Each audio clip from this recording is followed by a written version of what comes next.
He asked for a divorce from his wife and told his wife to leave him alone. She refused, wanting to know why he would come to such a decision all of a sudden. Okoro ignored her and paid some street boys to send her out of his house.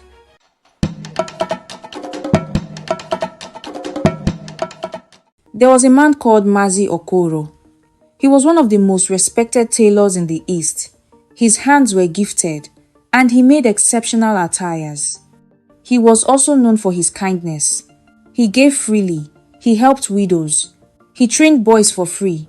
He even fed people who had nothing. He lived with his wife, Neka, and their 2 sons. They didn't have much, but they were happy. Then things changed.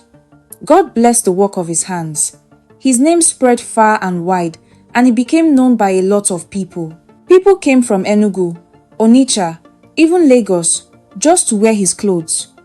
He opened new shops, bought lands, and built a mansion. Money flowed in like a river. But just when life became sweet, something happened. Okoro fell sick. At first, he thought it was ordinary malaria. But the cough wouldn't go. His body started to fail him. He went to the hospital in secret.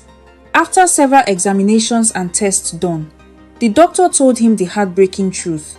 He had cancer, an illness that had no cure, and he didn't have much time left.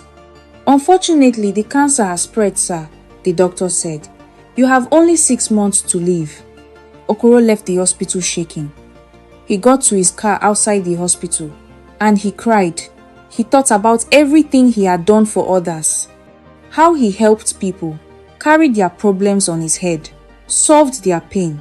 Yet in the end, this was what life gave him. He didn't want pity. He didn't want to be seen as weak. So, he made a decision. He decided to shut everyone out. He asked for a divorce from his wife and told his wife to leave him alone. She refused, wanting to know why he would come to such a decision all of a sudden.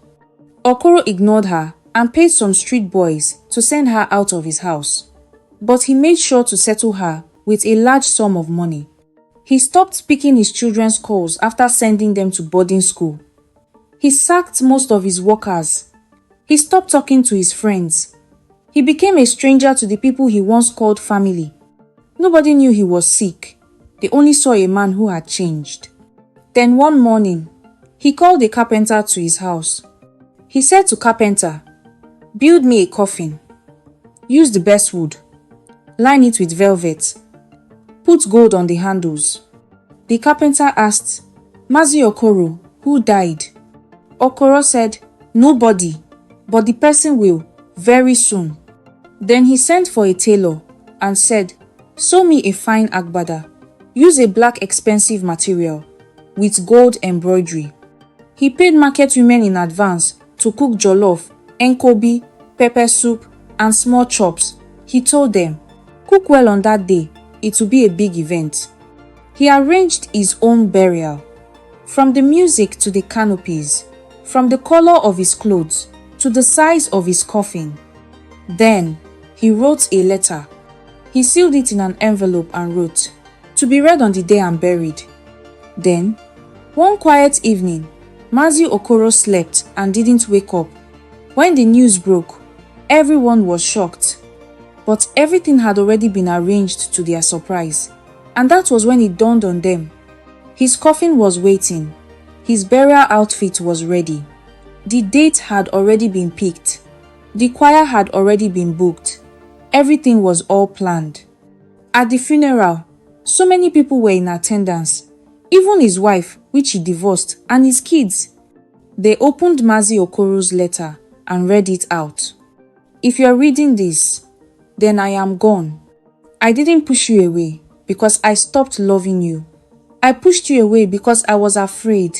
I was ashamed to be seen as weak. I didn't want the pity I once gave to others.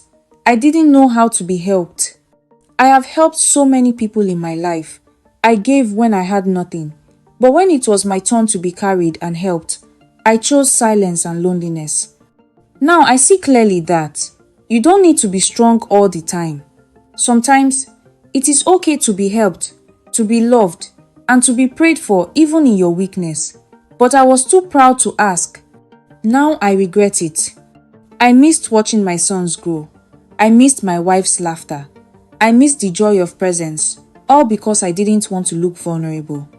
I planned my burial because I couldn't plan my healing. But what's the use of a golden coffin when you have no one holding your hand as you go to it? Forgive me. Please, let my burial teach you one thing. Don't let pride make you die alone. Let people love you. Even in your weakness, let your people in. Life is too short to not experience love to its fullest. Don't mourn me too long. My dying wish is that you all have a grand celebration at my burial and show my family all the love they need. Goodbye. That was the end of Mazi Okoro's letter. There was silence around the compound. And suddenly, the people who had gathered started crying. They laid him into the ground and celebrated afterwards in both joy and sadness. The end.